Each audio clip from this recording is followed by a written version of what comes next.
Salut, je suis allé voir le nouveau drame de science-fiction très attendu, Dune Part 1. Je vais aller voir ça avec Simon Leclerc, puis un peu plus tard dans la vidéo, il va aussi vous donner ses impressions. Le film est une adaptation du très populaire roman de Frank Herbert paru en 1965, qui avait eu droit à une adaptation au cinéma en 1984 et une adaptation à la télé en mini-série en l'an 2000. C'est réalisé par le grand Denis Villeneuve qui, entre autres, été nommé pour un Oscar pour sa réalisation de l'excellent film Arrival en 2017. Son dernier film remonte à Blade Runner 2049 paru il y a quelques années. Et cette fois-ci, dans Dune, c'est la première fois qu'il produit aussi le film.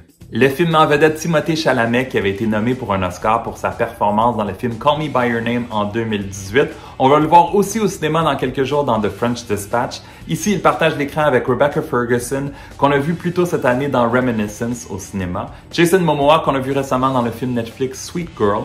Il y a aussi dans la distribution plein d'autres mondes incluant Zendaya, Oscar Isaac et Josh Brolin.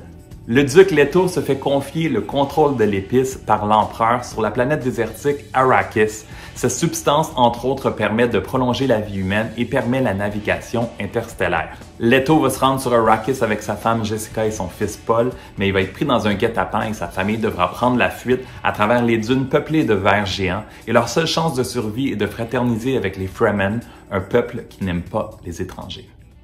I've been having dreams about a girl fallen in battle. Felt like a vision. Dreams make good stories. Au départ, ce film devait sortir en décembre dernier, mais on a dû prendre notre mal en patience. C'est un film qui a des airs de plein de trucs, Star Wars, Lord of the Rings, Mad Max, Game of Thrones, bien sûr des influences de Denis Villeneuve avec Arrival, Blade Runner 2049.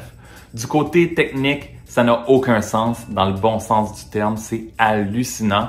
Le film mérite d'être nommé dans toutes les catégories techniques aux prochains Oscars, que ce soit maquillage, costume, décor, effets spéciaux, son, montage, direction photo, tout. La musique est composée par un vieux de la vieille, Hans Zimmer, nommé 11 fois aux Oscars, qui avait entre autres remporté pour sa musique The Lion King en 1995. Sa musique est plus qu'efficace, elle nous hante, elle nous fait vivre des émotions et elle nous donne des frissons.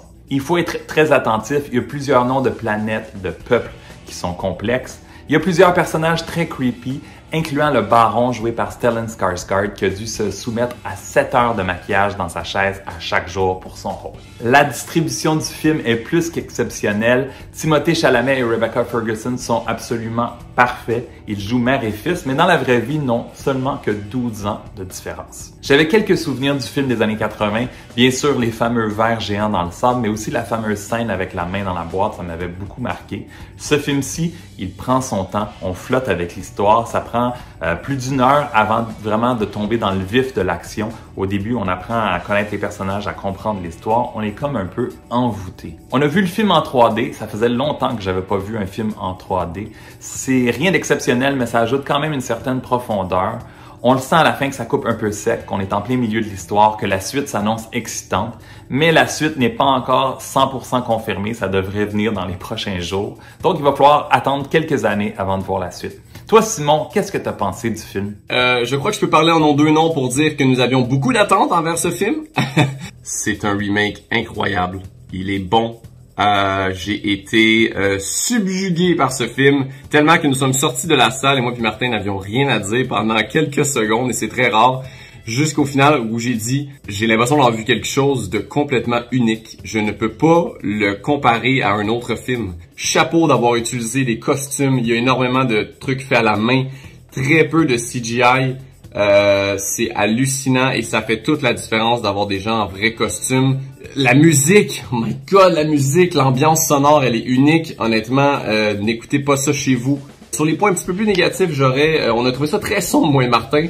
Mais j'ai l'impression que c'est peut-être 50-50 à cause de la 3D. Donc j'ai hâte de le revoir peut-être sur un écran normal chez moi dans mon salon, éventuellement quand ça va sortir.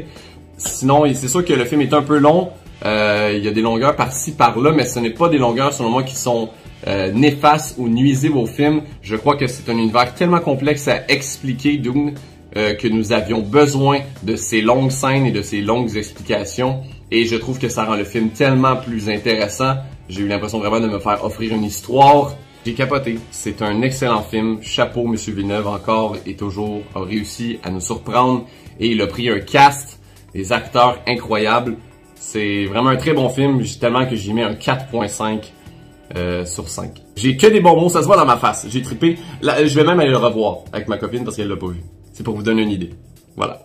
Alors, de retour à toi, Martin. Merci encore pour l'invitation. Dune est un film captivant à couper le souffle, un divertissement de grand calibre qui va certainement plaire aux fans de films de science-fiction. C'est absolument à voir sur grand écran. Avec le son, c'est très bruyant. Ça deviendra certainement un classique du genre. C'est un film grandiose qui dure 2h35 et pour lequel je donne la très rare note de 4 étoiles et demie sur 5. Si t'as aimé la vidéo, donne un thumbs up et dans les commentaires, dis-moi si t'as l'intention de voir le film et si tu l'as vu, qu'est-ce que tu en as pensé. Tu sais que tu peux me suivre sur ma page Facebook, sur mon compte Instagram, sur mon compte Twitter et abonne-toi à ma chaîne YouTube. Dans les prochains jours, je vous partage mes critiques des films Halloween Kills et Last Night in Soho. On se revoit très bientôt. Ciao! There is no call we do not answer. There is no faith that we betray. They're not human, they're brutal. What if I'm not dead? You'll still be the only thing I ever needed you to be.